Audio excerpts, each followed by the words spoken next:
الحمد لله نحمده ونستعينه ونستغفره ونؤمن به ونتوكل عليه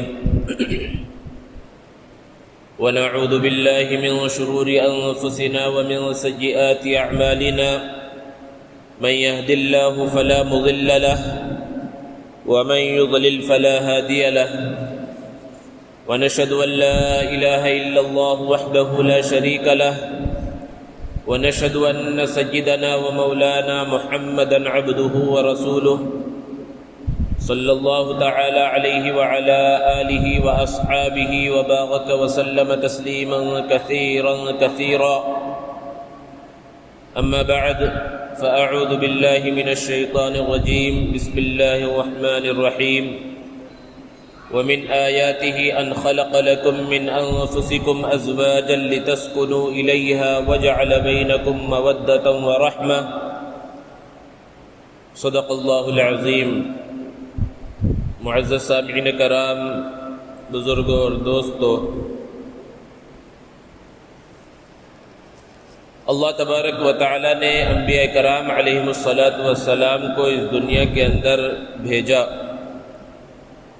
اور انبیاء کرام علیہم السلام کی جو اصل تعلیم تھی وہ تعلیم تھی محبت کی، کہ لوگوں کے درمیان محبت پیدا ہو، نفرت اور عداوت کا خاتمہ ہو، اور اس محبت کو پیدا کرنے والی سب سے بڑی جو چیز ہے وہ نکاح ہے، کہ نکاح کے ذریعے جو محبت پیدا ہوتی ہے اس محبت کی کوئی مثال نہیں دی جا سکتی.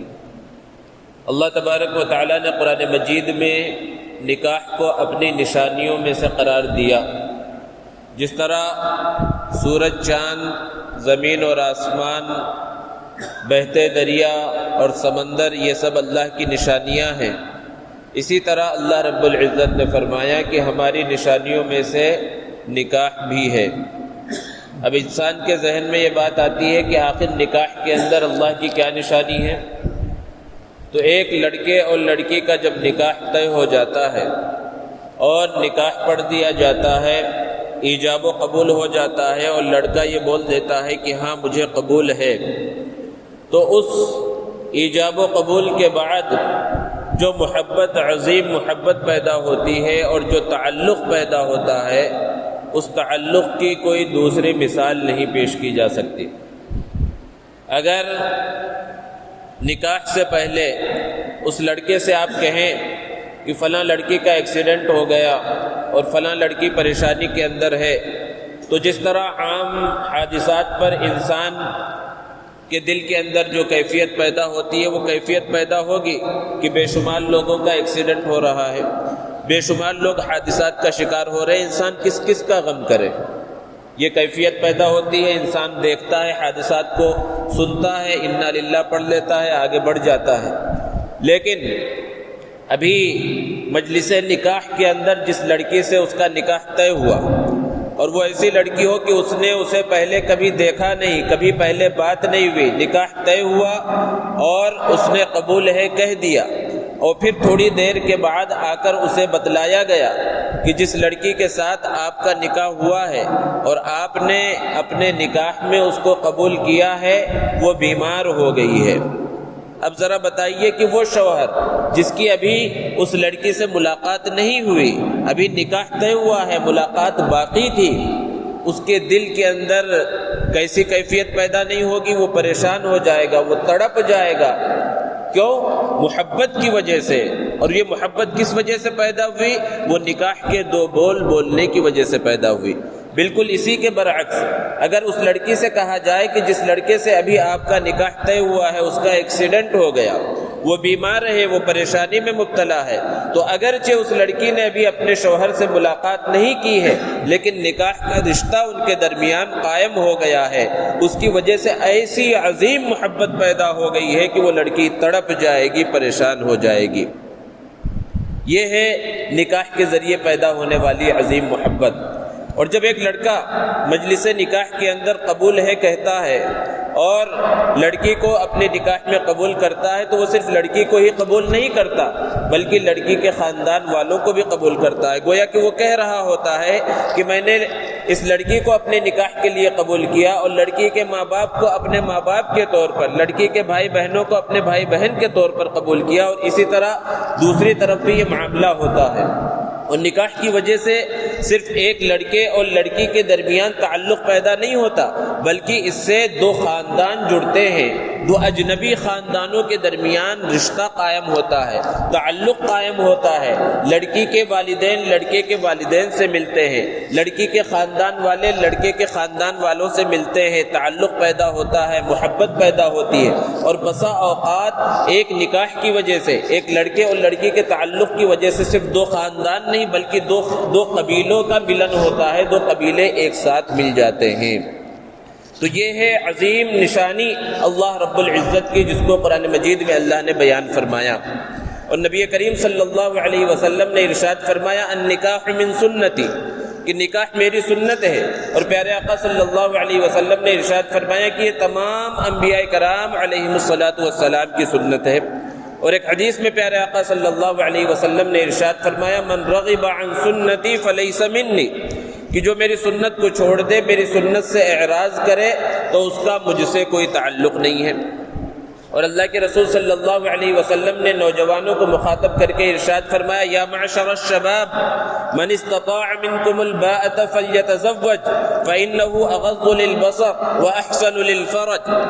کہ نوجوانوں کی جماعت تم میں سے جو شخص نکاح کی طاقت رکھتا ہے اسے چاہیے کہ وہ نکاح کرے۔ اور نکاح کا فائدہ کیا ہوگا؟ سب سے بڑا فائدہ تو یہ ہے کہ اللہ نے حکم دیا ہے، اللہ کا حکم پورا ہوگا۔ اور نبی کریم صلی اللہ علیہ وسلم نے بیان فرمایا فإنه اغض للبصر، یہ نگاہ کی حفاظت کرنے والا ہے۔ انسان کے دل و دماغ کے اندر جو برے خیالات اور فاسد خیالات جنم لیتے ہیں، نکاح کی وجہ سے انسان ان سب چیزوں سے بچ جاتا ہے، اس کے نگاہ کی حفاظت ہوتی ہے۔ اور آگے فرمایا وَأَحْسَنُ الْفَرَجِ، کہ اس سے شرمگاہ کی حفاظت ہوتی ہے، انسان گناہوں سے بچ جاتا ہے۔ ایک حدیث میں تو اللہ کے رسول صلی اللہ علیہ وسلم نے بیان فرمایا کہ جب میاں بیوی ایک دوسرے سے ملاقات کرتے ہیں اور اپنی ضرورت اپنی خواہش کو پوری کرتے ہیں تو اللہ تعالیٰ انہیں ثواب عطا فرماتے ہیں۔ جب یہ بات اللہ کے رسول صلی اللہ علیہ وسلم نے بیان فرمائی، صحابہ نے تعجب سے پوچھا اللہ کے رسول اس میں ثواب کی کیا بات ہے؟ یہاں تو ایک آدمی اپنی ضرورت کو اپنی خواہش کو پورا کر رہا ہے، اس میں ثواب کیوں مل رہا ہے؟ پیارے آقا صلی اللہ علیہ وسلم نے بیان فرمایا کہ ذرا مجھے یہ بتلاؤ، اگر یہ آدمی اپنی اسی ضرورت اور اسی خواہش کو ناجائز طریقے پر پورا کرتا تو کیا اسے گناہ نہیں ملتا؟ صحابہ نے فرمایا کہ ضرور اسے گناہ ملتا۔ تو آپ صلی اللہ علیہ وسلم نے فرمایا کہ جس خواہش کو ناجائز طریقے پر پورا کرنے پر گناہ مل رہا ہے تو جائز طریقے پر جب اس کو پورا کرے گا تو اسے ثواب ملے گا۔ ہم بارہا سنتے ہیں اور کہتے بھی ہیں کہ نکاح ایک عبادت ہے، لیکن یہ دوسری عبادتوں سے الگ ہے۔ نماز عبادت ہے، ہم نماز پڑھنے کے لیے آئے ہیں، ابھی ہم 2 رکعت نماز پڑھیں گے، نماز ہم نے ادا کی، ہمیں ثواب مل گیا۔ ہم نے جب روزہ رکھا تو روزہ پورا ہو گیا، ہمیں ثواب مل گیا۔ زکوٰۃ دے دی، زکوٰۃ کا ثواب مل گیا۔ حج ادا کر لیا، حج کا ثواب مل گیا۔ صدقہ دے دیا، ثواب مل گیا۔ لیکن نکاح ایک ایسی طویل عبادت ہے کہ اتنی طویل دوسری کوئی عبادت شاید نہ ہو، کہ ایک آدمی کا 20-25 سال کی عمر میں نکاح ہو جائے اور 60-70 سال تک اس کی زندگی چلتے رہے، تو جس وقت سے اس کا نکاح ہوا ہے وہ نکاح والی عبادت شروع ہو گئی ہے، اور اس کی موت تک، میاں بیوی کی جدائی کی تک وہ مسلسل گویا کہ عبادت کے اندر لگا ہوا ہے۔ لیکن ہم اس کو عبادت سمجھتے نہیں، نماز روزے کو تو ہم عبادت سمجھتے ہیں، حالانکہ عبادت کا حال کیا ہے کہ جس وقت ہم نے ادا کی وہ عبادت ادا ہو گئی، اس وقت ہمیں ثواب ملا، مسلسل وہ عبادت نہیں ہو رہی ہے۔ لیکن نکاح ایسی عبادت ہے کہ وہ مسلسل ہماری زندگی کے ساتھ لگی ہوئی ہے، لیکن ہمیں اس کا احساس نہیں ہے۔ تو عبادت کے انداز میں جب کی جائے گی اور عبادت کو عبادت سمجھ کر جب کیا جائے گا تو اس کا اصل فائدہ ظاہر ہوگا۔ اللہ کے رسول صلی اللہ علیہ وسلم نے ارشاد فرمایا ان اعظم النکاح برکہ ایسرہ مؤونہ، کہ سب سے برکت والا نکاح کون سا ہے؟ جس میں سب سے کم مشقت بھی ہو، پیسہ زیادہ نہ لگا ہو، آسانی کے ساتھ نکاح ہو گیا ہو، وہ سب سے برکت والا نکاح ہے۔ اور جب نکاح کی بنیاد برکت پر ہوگی، اس خاندان کی اینٹ جو رکھی جا رہی ہے، نئے خاندان کو بنایا جا رہا ہے، نئے گھرانے کا وجود کیا جا رہا ہے، جب برکت پر اس کی بنیاد رکھی جائے گی تو پھر وہ پوری زندگی صحیح انداز میں چلے گی۔ اور وہ برکت کب ہوگی؟ وہ پیارے آقا صلی اللہ علیہ وسلم نے بیان فرما دیا ایسرہ مؤونہ، کہ جس کے اندر مشقت پریشانی کم بھی ہو۔ اور نکاح یہ ایک فطری چیز ہے، فطری طور پر انسان کو جس چیز کی بھی ضرورت ہو سکتی ہے اللہ رب العزت نے اس کو بالکل آسان رکھا ہے، وافر مقدار میں رکھا ہے۔ جیسے کہ انسان کو پانی کی ضرورت ہے، پانی کے بغیر انسان زندہ نہیں رہ سکتا، پانی وافر مقدار میں انسان کو مل جاتا ہے۔ ہوا کی ضرورت ہے، ہوا کو حاصل کرنے کے لیے کوئی پیسے نہیں دینے پڑتے۔ نکاح ایک فطری چیز ہے، فطری ضرورت ہے، تو اسی لیے اللہ رب العزت نے اس کو بالکل آسان رکھا ہے۔ لیکن ہم نے دوسری قوموں سے متاثر ہو کر، برادران وطن سے متاثر ہو کر اس نکاح کو حد سے زیادہ مشکل بنا لیا ہے، کہ اب ایسا محسوس ہوتا ہے کہ ہماری جو معاشرتی زندگی ہے اور گھریلو زندگی ہے، اس میں سب سے بڑی اور سب سے ذمہ داری والی چیز ہم نے نکاح کو بنا لیا ہے۔ حالانکہ بالکل آسان تھا، اور کتنا آسان تھا؟ ہر چیز میں ہمارے لیے حضور اکرم صلی اللہ علیہ وسلم کی حیات طیبہ نمونہ ہے، صحابہ کرام کی زندگی نمونہ ہے۔ حضرت عبدالرحمن ابن عوف رضی اللہ تعالیٰ عنہ جلیل القدر صحابی، عشرہ مبشرہ میں ہے، اللہ کے رسول صلی اللہ علیہ وسلم سے کتنا خاص تعلق نہیں ہوگا، آپ نے انہیں دنیا میں جنت کی بشارت دی ہے۔ بہت بڑے مالدار صحابہ میں ان کا شمار ہوتا ہے، نکاح ہو گیا ان کا۔ اللہ کے رسول صلی اللہ علیہ وسلم کو دعوت نہیں، دیگر صحابہ کو دعوت نہیں، آپ نے ان کے کپڑے پہ کوئی زرد رنگ کا نشان دیکھا، پوچھا یہ کس چیز کا نشان ہے؟ تو انہوں نے بتلایا کہ میں نے اتنے مہر پر جو ہے اپنا نکاح کر لیا ہے۔ اللہ کے رسول صلی اللہ علیہ وسلم خوش ہوئے، برکت کی دعا دی، اور آپ نے کہا ولیمہ کرو۔ ذرا بتلائیے کہ ہمارے معاشرے میں ایسا ہو سکتا ہے؟ ہمارا تو حال یہ ہے کہ ایک ایک رشتہ دار کو بلانا ضروری ہے، اور بلانا چاہیے، اس کے اندر کوئی، لیکن کبھی ایسا ہوتا ہے کہ انسان اگر غلطی سے بھول جائے، رشتہ دار تو چھوڑیے، دور کے کسی دوست کو بھول گیا، کسی تعلق والے کو بھول گیا، اور پھر اسے پتا چلا اچھا ان کے گھر میں شادی بھی ہو گئی، تو پھر اس کی وجہ سے تعلقات تو ختم کر لیے جاتے ہیں، دشمنیاں پیدا ہو جاتی ہے کہ فلاں کو بلایا اور ہم کو نہیں بلایا۔ اب ذرا بتائیے حضرت عبدالرحمن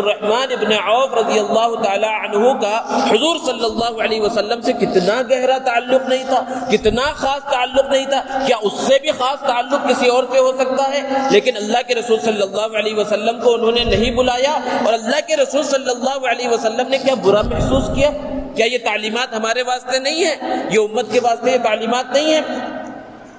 کتنا آسان تھا نکاح۔ حضرت سلمان فارسی رضی اللہ تعالیٰ عنہ بڑے جلیل القدر صحابی ہے، بڑا مقام و مرتبہ، اور اتنا بڑا مقام و مرتبہ ہے کہ ایک مرتبہ انصار میں اور مہاجرین میں یہ بحث ہو رہی ہے کہ حضرت سلمان چونکہ فارس کے ہیں، مکے اور مدینے کے نہیں ہیں، تو ان میں آپس میں یہ مذاکرہ اور مباحثہ ہو رہا ہے کہ سلمان کا تعلق مہاجرین میں سے ہے یا سلمان کا تعلق انصار میں سے ہے۔ مہاجرین کہتے ہیں کہ وہ ہم میں سے ہیں کیونکہ وہ ہمارے ساتھ آئے ہیں، انصار کہتے ہیں کہ وہ ہم میں سے ہیں۔ اللہ کے رسول صلی اللہ علیہ وسلم نے ان کی اس بحث کو سن کر فرمایا سلمان منا اہل البیت، سلمان تو ہمارے گھر والوں میں سے۔ اتنا بڑا، اتنا گہرا تعلق، کتنا بڑا مقام و مرتبہ نہیں ہے؟ اپنے دوست حضرت ابو درداء رضی اللہ تعالی عنہ سے انہوں نے کہا کہ فلاں انصار کے گھر میں میرے لیے تم شادی کی بات کرو، ان کے یہاں پر ایک لڑکی ہے، وہاں پر میرے نکاح کا پیغام لے کر جاؤ۔ حضرت ابو درداء رضی اللہ تعالیٰ عنہ اس گھر میں جہاں پر حضرت سلمان فارسی نکاح کرنا چاہتے تھے، اس نکاح کے پیغام کو لے کر گئے، اور حضرت سلمان کی خصوصیات بیان کرنا شروع کیا کہ اسلام کی خاطر انہوں نے کیسی کیسی قربانیاں دی اور ان کا کتنا بڑا مقام و مرتبہ ہے، اور ساری خصوصیات بیان کرنے کے بعد آخر میں رشتے کا پیغام رکھا کہ آپ کی بیٹی سے میں ان کا نکاح کروانا چاہتا ہوں۔ تو گھر والوں نے ساری باتیں سن کر یہ کہا کہ ہم اس رشتے پر راضی نہیں ہیں، یہ تو ہر ایک کی مرضی ہے کہ وہ جہاں رشتہ کرنا چاہے، جہاں اس کا دل کرے وہاں رشتہ کرے، لیکن ان گھر والوں نے، لڑکی کے والدین نے کہا کہ سلمان سے تو ہم رشتہ کرنے کے واسطے تیار نہیں، لیکن اگر آپ ہماری بیٹی سے رشتہ کرنا چاہیں، نکاح کرنا چاہیں تو ہم اس رشتے کے لیے تیار ہیں۔ اور اسی مجلس میں باہر سلمان فارسی انتظار کر رہے ہیں کہ نکاح کا پیغام لینے کے واسطے گئے ہیں اور ابھی وہ واپس آ رہے ہوں گے، اور حضرت ابو درداء رضی اللہ تعالیٰ عنہ کے سامنے نکاح کا پیغام رکھا گیا اور انہوں نے اس نکاح کے پیغام کو قبول کیا، وہی گواہ بلائے گئے، وہی نکاح پڑھ دیا گیا، اور وہ نکاح کر کے باہر سر نیچے جھکائے ہوئے واپس تشریف لا رہے ہیں۔ اور سلمان فارسی سے کہا کہ میں تمہارے نکاح کے بات کرنے کے واسطے گیا تھا، لیکن اپنا نکاح کر کے آیا ہوں، مجھے شرمندگی ہو رہی ہے۔ حضرت سلمان نے کہا اس میں شرمندگی کی کیا بات ہے، تمہارا نکاح وہاں مقدر تھا اور وہاں میں کوشش کر رہا تھا۔ تو نکاح تو اتنا آسان تھا، ہم نے ذرا غور کریں ہم اپنے معاشرے پر، اپنے اڑوس پڑوس پر، کہ ہم نے کتنا اس کو مشکل بنا دیا ہے، اور اسی نکاح کو مشکل بنانے کی وجہ سے کیسے کیسے حالات ہو گئے۔ صرف اپنے صوبے اور اپنے شہر کے اوپر جو ہے غور کریں کہ جو لوگوں نے سروے کیا ہے کہ بے شمار ہزاروں ایسی لڑکیاں ہیں جن کی عمر بہت زیادہ ہو گئی ہے، 30-35 سال کی عمر ہو گئی ہے، اور صرف اس وجہ سے کہ ان کے والدین کے پاس، ان کے سرپرستوں کے پاس بھکاریوں کو دینے کے واسطے کچھ نہیں ہے۔ وہ بھکاری دو طرح کے ہوتے ہیں، ایک وہ ہیں جو آپ کو چوراستوں پر نظر آتے ہیں یا مسجد کے دروازوں پر نظر آتے ہیں، یہ مانگ رہے ہیں، ہو سکتا ہے ان کی ضرورت ہو اور لوگ جاتے جاتے کچھ دے دیتے ہیں، یہ ایک بھکاری جو بولتے ہیں کہ یعنی عام بھکاری ہے۔ اور ایک اس سے بڑے پڑھے لکھے بھکاری ہوتے ہیں جو بڑی بڑی لسٹیں لے کر آتے ہیں، اور وہ ان سے برے بھکاری ہیں، اور ایسے ہی بھکاریوں کی وجہ سے معاشرہ تباہ و برباد ہو رہا ہے۔ ان کو جو ہے داماد کہنے کے لائق ہے یا ان کے دولہا کہا جا سکتا ہے، بھکاری اور اس سے بھی گرا ہوا لفظ اگر کوئی ہو سکتا ہے تو یہ ان کے اوپر فٹ ہوتا ہے، جس کی وجہ سے معاشرہ تباہ و برباد ہو رہا ہے، اور بہت سی لڑکیاں خودکشی کے دہانے پر پہنچ رہی ہیں۔ آپ نے دیکھا ہوگا گزشتہ ہفتے سے جس طرح کی ویڈیوز چل رہی ہیں، عائشہ نامی ایک لڑکی کی جو ہے ویڈیو خودکشی سے پہلے اس نے کی۔ خودکشی کوئی ایسی چیز نہیں ہے کہ جس پر کسی کی تعریف کی جائے اور اس نے خودکشی کر لی تو اب اس کے لیے جو ہے کسی کے اندر رحم کا جذبہ پیدا ہو جائے، وہ ایک الگ مسئلہ ہے، لیکن وہ خودکشی کے اسباب کیا تھے، وہاں تک وہ لڑکی اور دیگر ویڈیوز بھی آ رہے ہیں۔ یہ تو چند چیزیں ہیں جو لوگوں کے سامنے آ گئی، ورنہ کتنی اس طرح کے لوگوں کو، لڑکیوں کو جلا دیا جا رہا ہے، مار دیا جا رہا ہے، انہیں ٹارچر کیا جا رہا ہے، وہ اپنی زندگی عذاب کے اندر گزار رہی ہے، کبھی جہیز کے نہ لانے کی وجہ سے، اور کبھی یوں ہی ننند کی طرف سے اور ساس کی طرف سے بغیر کسی وجہ کے دباؤ اور اسی طرح ستانا، ایسے ماحول میں بہت سی لڑکیاں زندگی گزار رہی ہیں۔ تو ہمیں غور کرنے کی ضرورت ہے کہ وہ بہت بے شک خودکشی کرنا بہت بڑا گناہ ہے، اور اللہ کے رسول صلی اللہ علیہ وسلم نے بیان فرمایا کہ جس طرح آدمی خودکشی کرتا ہے، کوئی اگر پہاڑ سے اپنے آپ کو گرا لے تو قیامت تک ہمیشہ اسے جہنم میں اسی طرح عذاب دیا جاتا رہے گا، اور کوئی جس طرح اپنے آپ کو مار لے اسی طرح اسے عذاب دیا جاتا رہے گا۔ اور ایک روایت میں تو یہ ہے کہ اللہ کے رسول صلی اللہ علیہ وسلم نے کسی نے خودکشی کر لی تھی، آپ نے نماز جنازہ بھی نہیں پڑھائی، یعنی بڑی سخت وعید ہے۔ اور قرآن مجید میں اللہ رب العزت نے بیان فرمایا لا تقتلوا انفسکم، کہ اپنے آپ کو قتل مت کرو۔ تو خودکشی کرنا یہ بہت بڑا گناہ ہے، گناہ کبیرہ ہے، لیکن جس نے خودکشی کر لی، اللہ رب العزت جاننے والے ہر چیز کو، کون جہنمی ہے کون جنتی ہے، اس لیے کسی بھی بڑے سے بڑے گناہ کی وجہ سے بھی کسی کو جہنمی نہیں کہنا چاہیے۔ ہو سکتا ہے اللہ رب العزت معاف فرما دے، لیکن یہ جو خودکشیاں ہو رہی ہیں، یہ جو غلط کام ہو رہا ہے، اس کے پیچھے اسباب کیا ہیں؟ بہت سی باتیں کہی جا رہی ہیں کہ سسرال والوں کی طرف سے جو ہے ٹارچر کیا جا رہا تھا یا اس لڑکے کو محبت نہیں تھی۔ وہیں پر ایک بات یہ بھی کہی جا رہی ہے کہ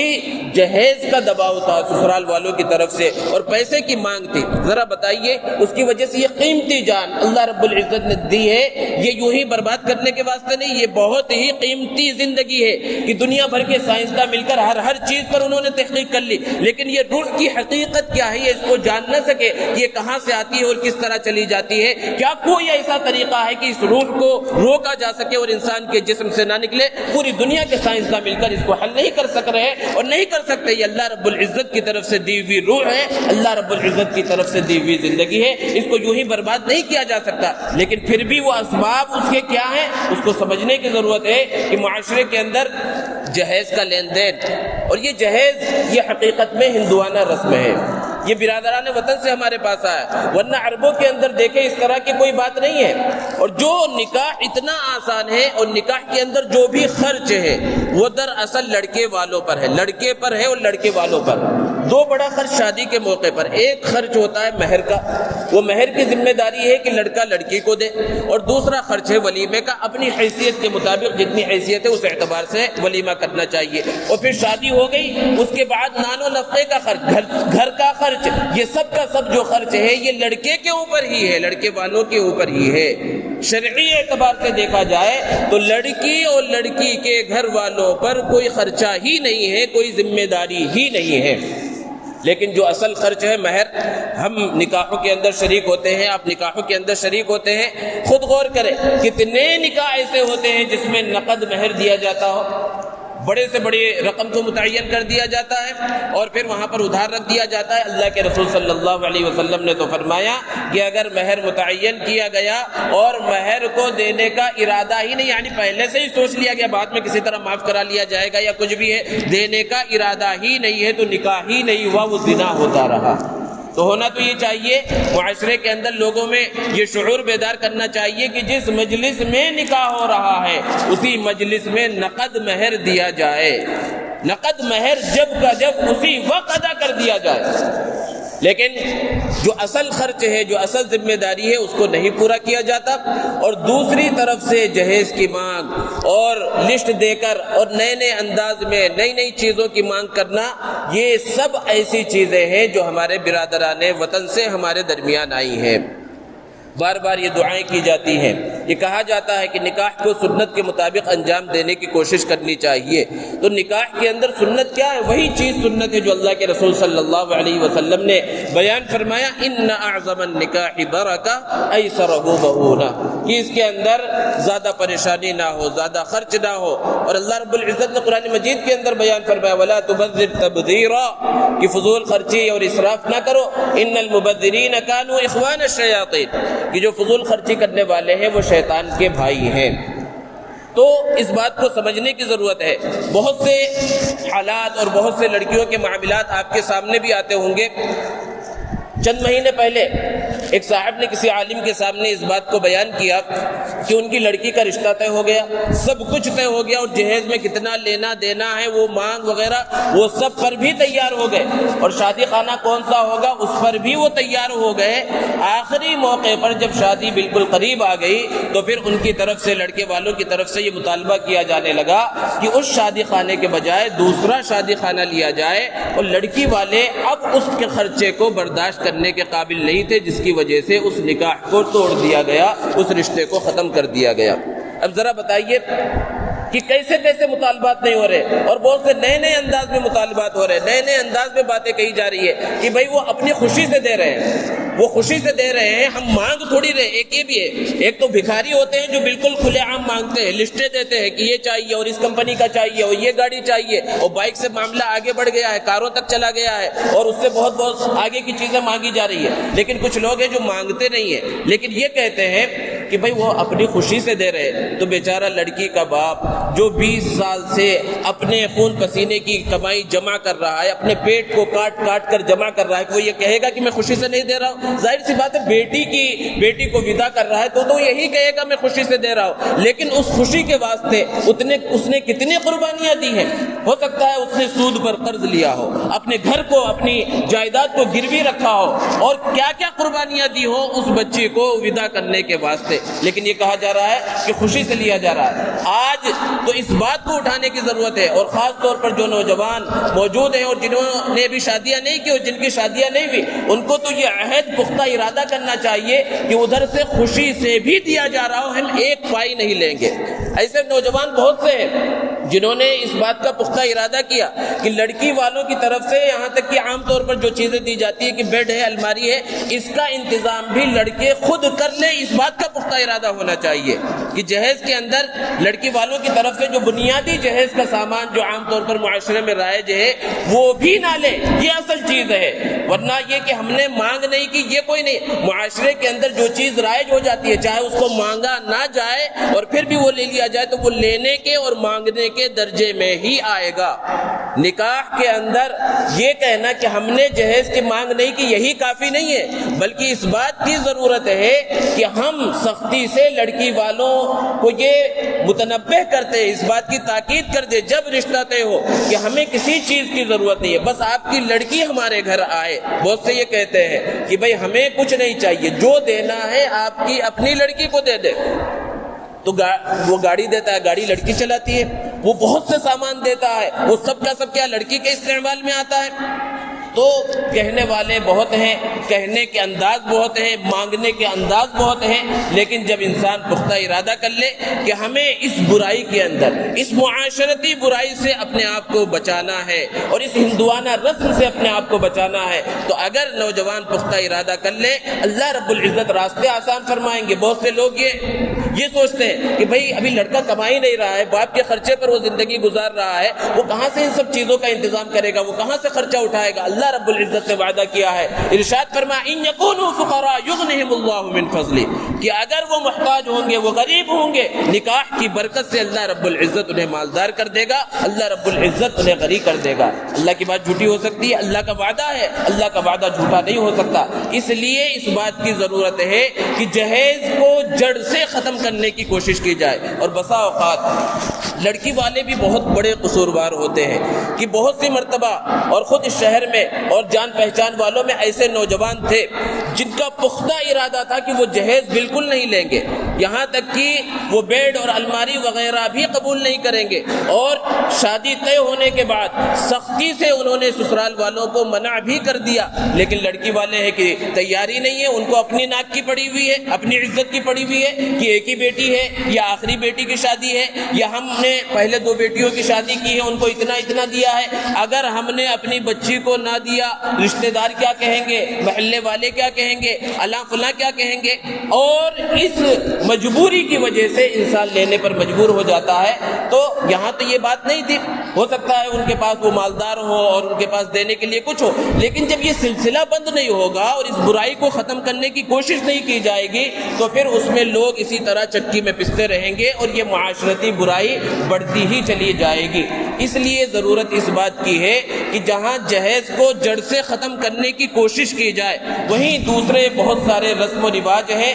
جس میں بے تحاشا پیسہ خرچہ ہوتا ہے، اور اس پیسے کو اگر صحیح انداز میں استعمال کیا جائے تو بہت سے اہم اور ضروری کام ہو سکتے ہیں۔ گزشتہ بیان کیا گیا تھا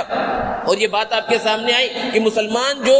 ہر لائن میں، ہر فیلڈ میں، ہر شعبے میں پیچھے ہوتے جا رہے ہیں، اس کی بڑی وجہ تعلیم کے اندر کمی ہے۔ تو اتنا لاکھوں کروڑوں روپیہ جو اس کے اندر لگتا ہے، اگر وہی اولاد کی تعلیم کے اندر اور اپنے ماتحتوں کی تعلیم کے اندر لگا دیا جائے اور نکاح کو سادگی کے ساتھ کیا جائے اور لڑکی والوں کے اوپر بوجھ نہ ڈالا جائے، کھانے کا بوجھ کہ اتنے طرح کے آئٹم ہوں گے، یہ آئٹم ہوں گے اور یہ چیزیں ہوں گی، ان سب چیزوں سے اگر آزاد کر دیا جائے تو معاشرہ صحیح ہوگا۔ اور جو لڑکیاں خودکشی کر رہی ہیں، اپنے آپ کو مار دے رہی ہیں، یا وہ گھٹ گھٹ کر زندگی گزار رہی ہے، یا ان پر تانے مارے جا رہے ہیں اور کسے جا رہے ہیں، اس سے بھی ہمارا معاشرہ محفوظ ہو جائے گا۔ بہت سی جگہوں پر اس طرح بھی سننے میں آیا کہ پہلے یہ بات طے ہو گئی نہ جہیز لیا جائے گا نہ جہیز دیا جائے گا، اور لڑکا لینا نہیں چاہتا تھا، اس نے سخت انداز میں منع کر دیا دین کی سمجھ بوجھ کی وجہ سے، لیکن جب لڑکی والوں نے نہیں دیا تو لڑکے بہت سی مرتبہ لڑکا پستا رہتا ہے، والدین کے درمیان، سسرال والوں کے درمیان اس کی کچھ بھی نہیں چلتی، وہ اکیلا بیچ میں ہو جاتا ہے۔ اب جب وہ لڑکی سسرال میں گئی تو اب اس کے اوپر تانے کسے جا رہے، پہلے تو تیار ہو گئے تھے ہم جو ہے جہیز نہیں لیں گے، لیکن اب کیا ہو رہا ہے کہ اس کے اوپر بات بات پر کچھ لے کے بھی نہیں آئی اور یہ نہیں کیا وہ نہیں کیا۔ پہلے ہی آپ جب تیار ہو گئے ہیں کہ کچھ آپ کو لینا نہیں ہے، پھر اس کے اوپر احسان جتلانا، نہ لے کر احسان کیا ہے۔ آج رشتے طے کیے جاتے ہیں اور بڑے بڑی ڈگریاں بتائی جاتی ہیں، ہمارا لڑکا انجینئر ہے، ہمارا لڑکا ڈاکٹر ہے اور اللہ ہے فلاں ہے، 50,000 کما رہا ہے، 1 لاکھ اور 1.5 لاکھ کما رہا ہے، تو پھر اتنا سب کما رہا ہے تو پھر مانگ کیوں رہا ہے، پھر کیوں ضرورت ہے؟ تو اس بات کی ضرورت ہے کہ جہیز کے رواج کو بالکل ختم ختم کیا جائے، اور جو لوگ لے رہے ہیں ان کو سختی سے متنبہ کیا جائے۔ ایسے شادیوں میں شرکت سے بچنے کی کوشش کی جائے کہ جو لوگ جہاں پر جہیز مانگا گیا ہے، لیا گیا ہے، دیا گیا ہے، تبھی ہمارے معاشرے سے یہ برائی ختم ہوگی۔ اللہ رب العزت سے دعا ہے اللہ تبارک و تعالی ہمیں سنت کے مطابق نکاح کو انجام دینے کی توفیق عطا فرمائے۔ وآخر دعوانا الحمد للہ رب العالمین۔